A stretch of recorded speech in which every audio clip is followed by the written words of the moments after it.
This video will demonstrate the features and functions available on the Razor Trail or Trail S instrument cluster.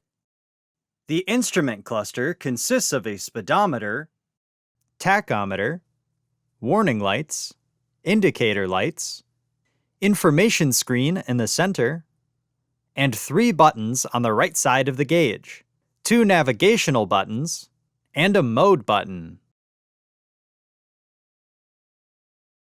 With the key on, the center information screen will display the gear position in the lower left corner, all-wheel drive status, and the time.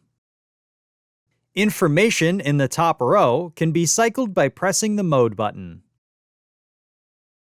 The top row will display vehicle speed, engine RPM, and ambient temperature.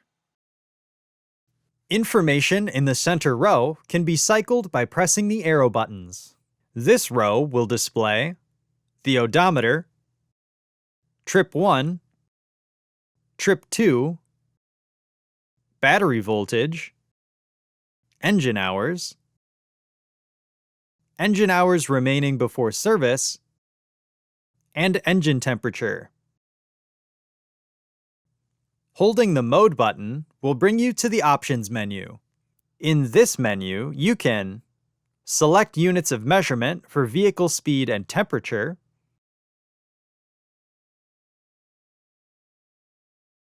set the clock, change the backlight color, change the backlight brightness, and customize service hours. To customize settings in this menu, simply push the mode button on the feature you'd like to adjust, and use the arrow keys to select your options. To set the time, navigate to Clock in the Options menu, and press the mode button. Select 12 or 24 hours with the arrow keys, and push the mode button again. Then, use the arrow keys to adjust the time, and the mode button to progress to the next step.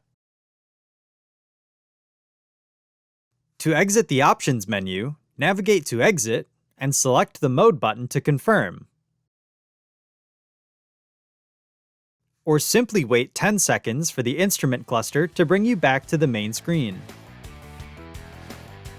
For more information, see your authorized Polaris dealer or visit Polaris.com.